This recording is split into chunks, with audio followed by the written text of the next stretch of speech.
વિદ્યાર્થી મિત્રો આપણે જોઈશું બહુપદીના પ્રકાર. તો બહુપદીના પ્રકારની અંદર આપણે આજે ચાર પ્રકાર વિશે વાત કરવાની છે, જેમાં તેનું જોઈએ અચળ બહુપદી. કઈ બહુપદી? અચળ બહુપદી.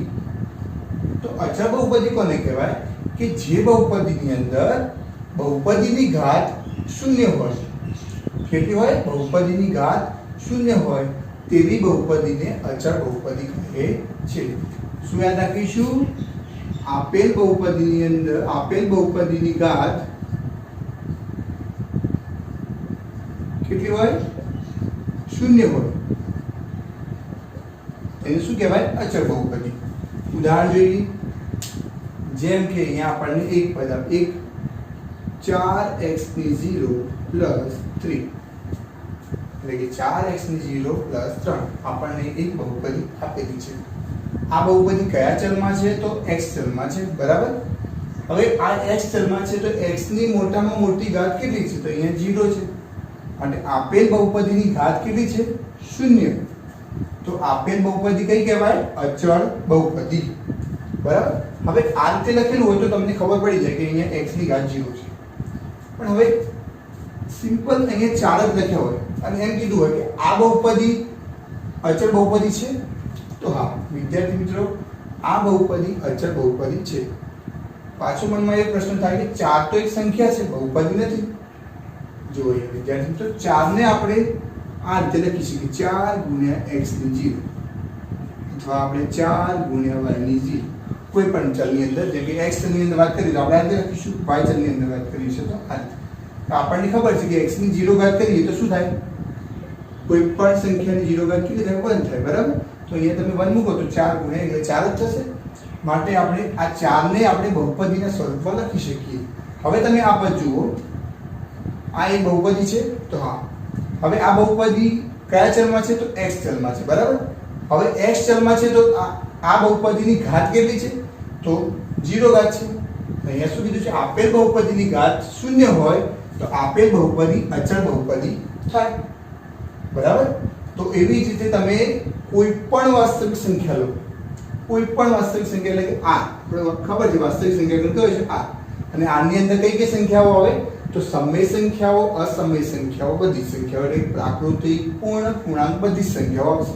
એટલે કે આપણે જોઈએ તો ઋણ સંખ્યાઓ પણ આવશે, ધન સંખ્યાઓ પણ આવશે, અપૂર્ણાંક સંખ્યા એટલે કે p ભાગ્યા q સ્વરૂપની પણ આવશે, અને વર્ગમૂળ વાળી કિંમતો, પોઈન્ટ વાળી કિંમતો, બધી જ કિંમતો આવશે. તો આ બધી જ સંખ્યાઓ જે છે, જેમ કે વર્ગમૂળમાં 2, વર્ગમૂળમાં 5, 1, 2, -1, -3, આ બધી જ કેવી બહુપદી કહેવાય? અચળ બહુપદી. વિદ્યાર્થી મિત્રો તમને એમ કીધું હોય કે કેવી બહુપદી છે? તો એક એ અચળ બહુપદી છે. બરાબર. સમજવાનું શું છે? એક એ અચળ બહુપદી છે. એટલે કેમ અચળ બહુપદી છે? તો અહીંયા x ની ઘાત કેટલી છે? 0. માટે એક એ અચળ બહુપદી છે. અચળ બહુપદીની અંદર શું યાદ રાખીશું? આપેલ બહુપદીની ઘાત 0 હોય છે. અને અચળ બહુપદીના ઉદાહરણની અંદર આપણે જોઈએ તો વાસ્તવિક સંખ્યા ગણ r. શું યાદ રાખવાનું? વાસ્તવિક સંખ્યા ગણ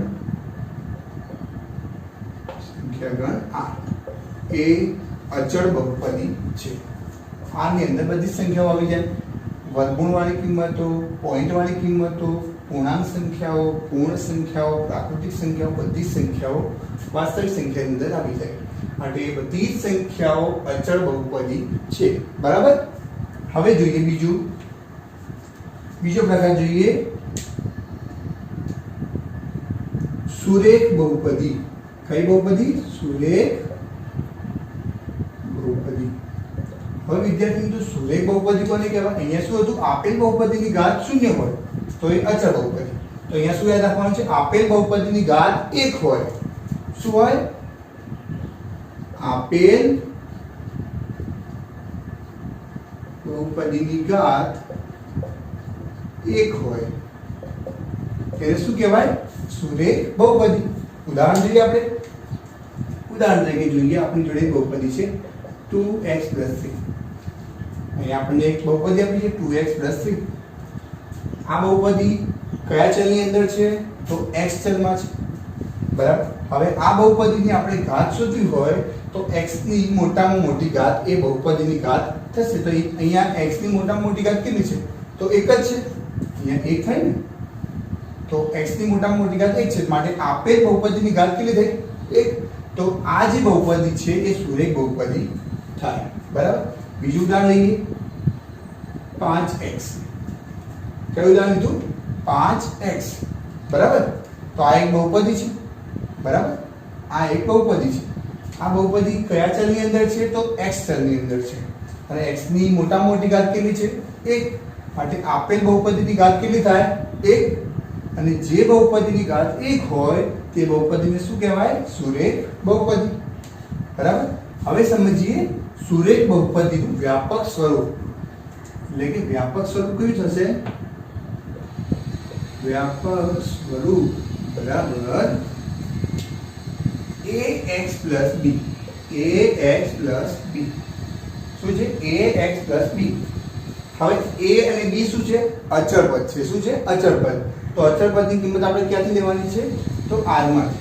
આમાંથી લેવાની છે. a b belongs to r. એટલે a અને b ની કિંમત વાસ્તવિક સંખ્યામાંથી કોઈ પણ સંખ્યા હોઈ શકે.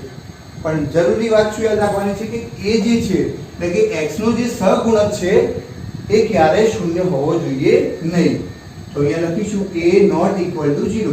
જે x નો સહગુણક હશે એ શૂન્ય હોવો જોઈએ નહીં. જેમ કે તમે અહીંયા જુઓ, અહીંયા x નો સહગુણક 5 છે. જો અહીંયા તમે શૂન્ય લઈ લો તો આપેલ બહુપદી શું થઈ જાય? શૂન્ય થઈ જાય. માટે સુરેખ બહુપદી ના કહેવાય. બરાબર. તો જે પણ x નો સહગુણક હશે એને શૂન્ય લેવાનો નથી. કેમ કે અહીંયા જુઓ તમે a અને b ની કિંમત r માંથી લેવાની છે.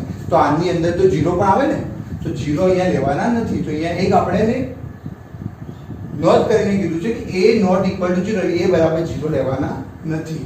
તો અહીંયા તમે જ્યારે વ્યાપક સ્વરૂપ લખો ત્યારે તમારે આ લખવું જરૂરી છે કે b belongs to r અને a not equal to 0. a અને b r માંથી લેવાના છે પણ a 0 હોવો જોઈએ નહીં. તો આ શું છે? સુરેખ બહુપદીનું વ્યાપક સ્વરૂપ. હવે એના દ્વારા એક ઉદાહરણ લઈએ તો a બરાબર આપણે લઈએ 2, x ની જગ્યાએ x અને b ની જગ્યાએ 3. તો આ શું થઈ ગયું? સુરેખ બહુપદી. x ની ઘાત કેટલી છે? 1.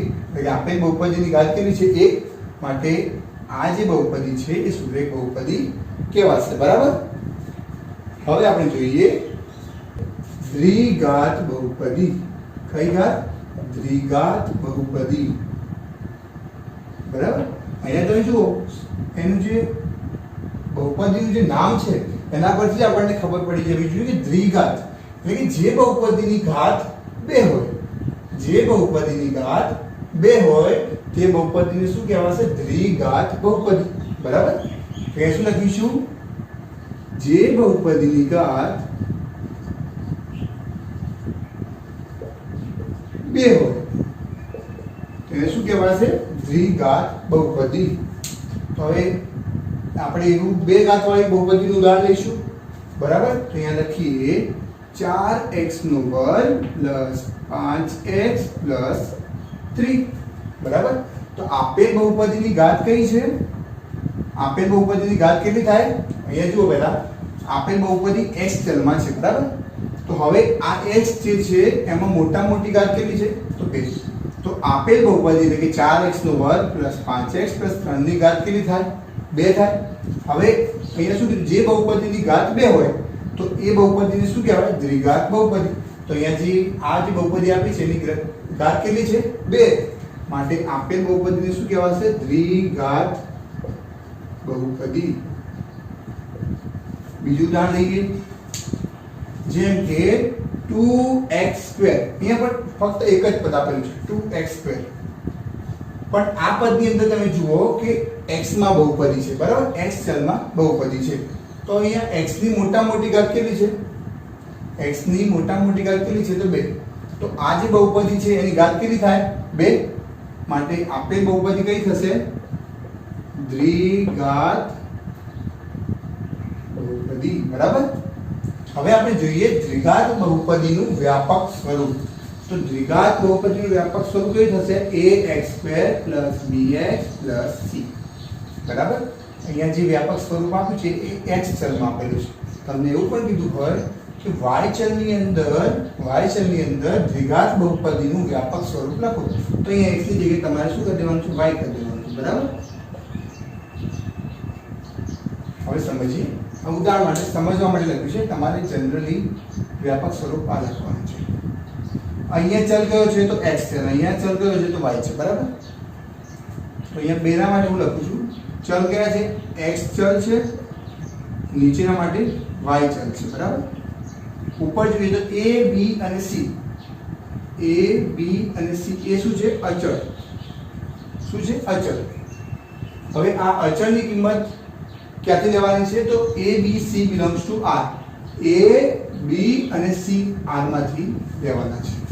બરાબર? પણ a 0 લેવાનો નથી. a not equal to 0. કેમ a not equal to 0? a કેમ 0 નથી લેવાનો? કેમ કે અહીંયા જુઓ તમે x² નો સહગુણક કયો છે? a છે. બરાબર? હવે જો તમે a 0 લઈ લો, a બરાબર જો તમે 0 લો તો આ પદ કેવું થઈ જશે? 0 થઈ જશે. હવે આ પદ જો 0 થઈ જાય તો તમને ફક્ત સુરેખ બહુપદી મળે. પણ અહીંયા આપણે દ્વિઘાત બહુપદીની વાત કરીએ છીએ, માટે આ પદનું હોવું જરૂરી છે. માટે a બરાબર 0 તમે ના લઈ શકો. b અને c તમારે 0 હોઈ શકે. બરાબર? કેમ કે અહીંયા જુઓ તમે a બરાબર 2 છે, b અને c ની કિંમત નથી. માટે b અને c કેવા છે? 0 છે. એવું છે? b અને c કેવા છે? 0 છે. તો અહીંયા a not equal to 0 આવશે. બરાબર? હવે અહીંયા જોઈએ એક દ્વિઘાત બહુપદીનું એક બીજું ઉદાહરણ જોઈએ. જેમ કે 5y² + 4y + 3. તો આપેલ બહુપદી y ચલની અંદર દ્વિઘાત બહુપદી છે. કેમ કે અહીંયા જે y ચલ છે એની મહત્તમ ઘાત કેટલી છે? 2 છે. માટે જે બહુપદીની ઘાત 2 હોય તે બહુપદીને શું કહેવાય? દ્વિઘાત બહુપદી. હવે જોઈએ ત્રિઘાત બહુપદી. અહીંયા તમને નામ પરથી જ ખબર પડી જવી જોઈએ. ત્રિઘાત બહુપદી એટલે કે જે બહુપદીની ઘાત 3 હોય તે બહુપદીને શું કહેવાશે? ત્રિઘાત બહુપદી. શું લખીશું? જે બહુપદીની ઘાત 3 હોય તે બહુપદીને શું કહેવાશે? ત્રિઘાત બહુપદી. હવે ત્રિઘાત બહુપદી એટલે કે આપણે 3 ઘાત વાળી બહુપદીનું એક ઉદાહરણ લઈએ. પહેલું ઉદાહરણ જોઈએ. 3x નો ઘન + 4x નો વર્ગ + 5x + 4. અહીંયા તમે જુઓ કે x ચલમાં બહુપદી આપેલી છે. બરાબર? x ચલની અંદર બહુપદી આપેલી છે. હવે આ બહુપદી જે છે એને આપણે ઘાત શોધવી હોય તો આપણે શું કરીએ છીએ? જે પણ ચલની અંદર બહુપદી હોય એની મહત્તમ ઘાત એટલે કે મોટામાં મોટી આપણે ઘાત શોધતા હોઈએ છીએ. બરાબર? તો અહીંયા x ની 1 ઘાત છે, અહીંયા 2 ઘાત છે અને x ની અહીંયા 3 ઘાત છે. માટે આપેલ બહુપદીની મહત્તમ ઘાત એટલે મોટામાં મોટી ઘાત કેટલી થાય? 3 થાય. બરાબર? તો જે બહુપદીની ઘાત 3 હોય તે બહુપદીને શું કહેવાશે? ત્રિઘાત બહુપદી. બરાબર? ત્રિઘાત બહુપદી. બીજું ઉદાહરણ જોઈએ.